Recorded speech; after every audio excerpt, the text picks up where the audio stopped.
সমুদ্রের তলদেশে এক জাদুকরী আলো ঝলমলে রাজ্য, প্রবাল, মুক্তা ও জলজলে মাছ ভাসছে। বিশাল মুক্তার তৈরি রাজপ্রাসাদে জলপরীদের ব্যস্ততা, গান গাইছে, হাসছে। রাজসিংহাসনে বসে আছেন সুন্দরী জলপরী রানী মেরিনা, দয়ালু ও বুদ্ধিমতী। ছোট ছোট জলপরীরা রাজ্যের চারপাশে খেলছে ও ঝিকিমিকি আলো ছড়াচ্ছে। সমুদ্রের উপরে সূর্যাস্তের দৃশ্য, রাজ্য জ্বলজ্বল করছে জাদুময় আলোয়। গভীর সমুদ্রের এক অন্ধকার কোণে এক দুষ্ট কালো জাদুকর অক্টোভিন পরিকল্পনা করছে। সে কালো কালি আর সমুদ্রঝড় দিয়ে এক ভয়ঙ্কর জাদু বানাচ্ছে। হঠাৎ সমুদ্রের ওপর ঝড় শুরু হয়, রাজ্যে আতঙ্ক ছড়িয়ে পড়ে। জলপরীরা রাজপ্রাসাদে ছুটে আসে, রানীকে বিপদের কথা জানায়। রানী মেরিনা সবাইকে সাহস দেয়, রাজ্য রক্ষার শপথ নেয়।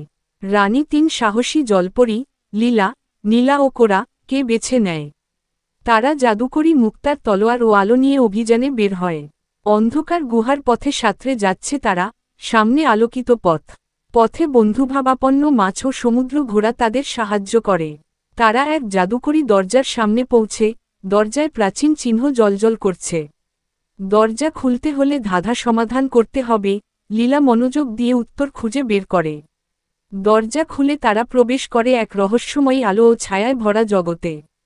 হঠাৎ অক্টোভিনের দাস অক্টোপাস সৈন্যরা আক্রমণ করে। সাহসী 3 জলপরী লড়াই করে, তাদের জাদুর আলো ছড়িয়ে শত্রু পরাজিত করে। তারা এগিয়ে যায় জাদুকরের গুহার দিকে। গুহায় প্রবল ঘূর্ণি জল আর কালো জাদুর বিস্ফোরণ। অক্টোভিন হাজির হয়, ভয়ঙ্কর হাসি দিয়ে জাদুর আক্রমণ চালায়। জলপরীরা একত্রে আলো ছড়িয়ে জাদুর ঢেউ প্রতিহত করে। রানী মেরিনা এসে জাদুকরী মুক্তা দিয়ে চূড়ান্ত আঘাত করে। অক্টোভিন পরাজিত হয়, কালো জাদু মিলিয়ে যায়, সমুদ্র শান্ত হয়। রাজ্যে আলো ফিরে আসে, সবাই খুশিতে নাচে। জলপরীরা রঙিন আলো ছড়িয়ে উৎসব শুরু করে। রানী সাহসী 3 জলপরীকে পুরস্কার দেয়। সূর্যোদয়ে রাজ্য নতুন আশায় উজ্জ্বল হয়। গল্পের শেষ, জলপরীর রাজ্যে আবার সুখ ফিরে এলো।